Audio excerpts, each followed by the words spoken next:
6 hombres del Reino Unido se encontraban a 3 kilómetros de profundidad de las famosas cavernas de Moosdale cuando oyeron un estruendo. Horas después de entrar en la caverna y en un pasillo tan estrecho que tuvieron que arrastrarse sobre sus vientres, el agua comenzó a surgir bajo ellos. Esta es su historia.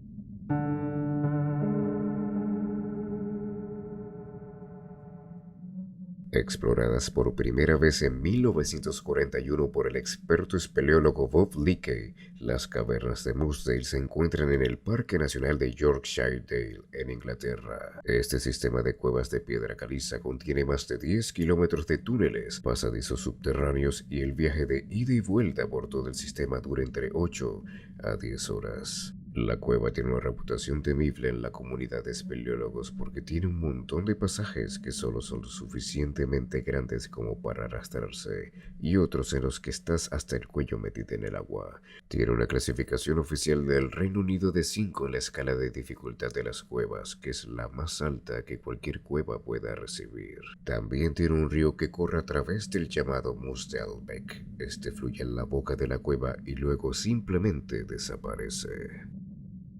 A través del uso de tinte para agua, los científicos descubrieron que la misma vuelve a surgir a 4 kilómetros de distancia y 216 metros verticales más abajo. Pero la ruta real por donde fluye el agua nunca se ha descubierto. Esa conexión se considera uno de los mayores misterios en la comunidad de la espeleología.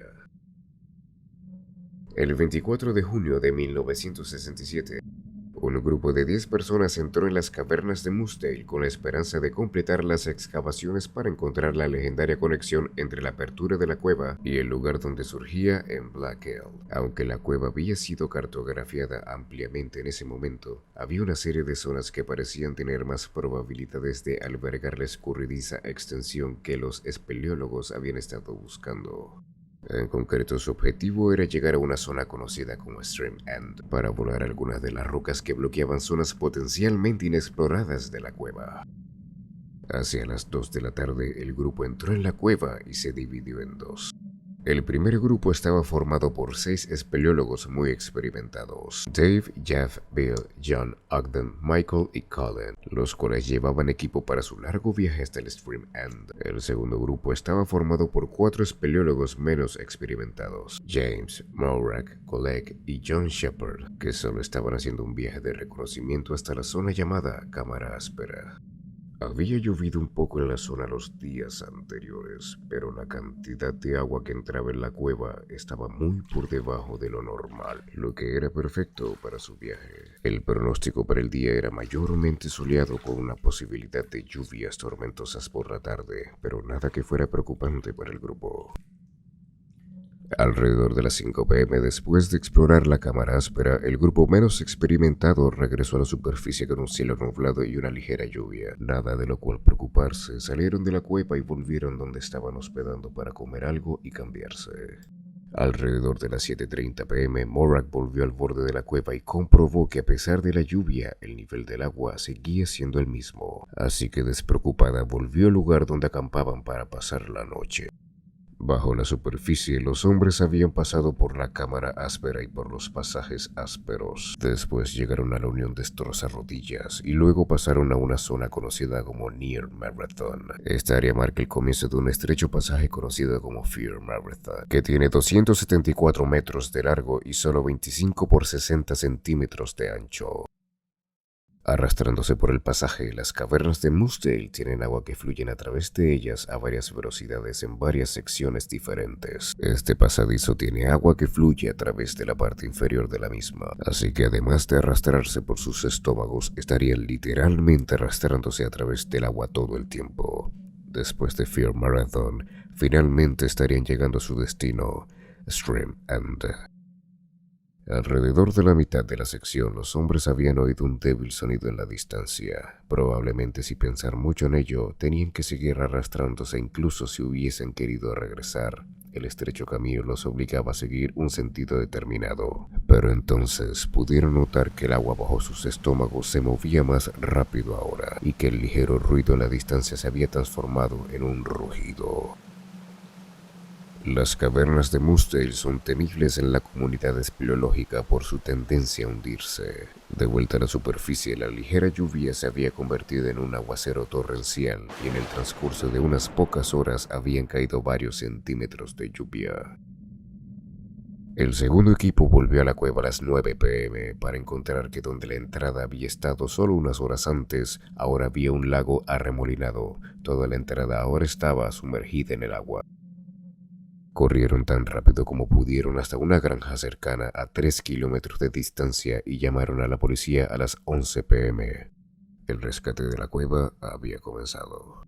Debido a la cantidad de cuevas en los alrededores, los rescatistas estaban muy acostumbrados a los rescates en cuevas, pero las cavernas de Moosedale eran diferentes. La cantidad de agua que entraba en ella hizo que los rescatistas locales se vieran superados. Tuvieron que pedir ayuda a una organización de rescates de cuevas más grande, y en pocas horas cientos de rescatistas y voluntarios acudieron al lugar.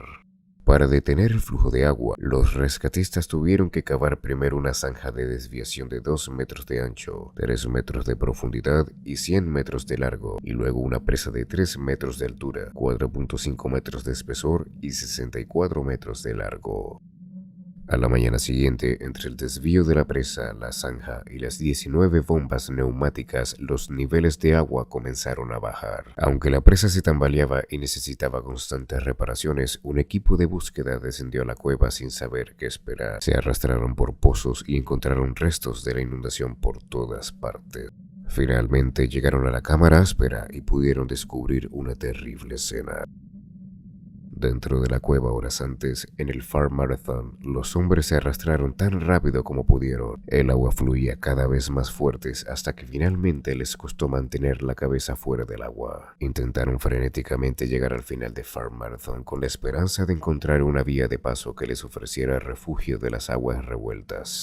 John Ogden iba al frente del grupo y era el espeleólogo con más experiencia entre ellos al reconocer la gravedad de la situación y no ver al final del pasadizo a la vista. Encontró una grieta en el techo del pasadizo, trepó por ella, pero la grieta era diminuta.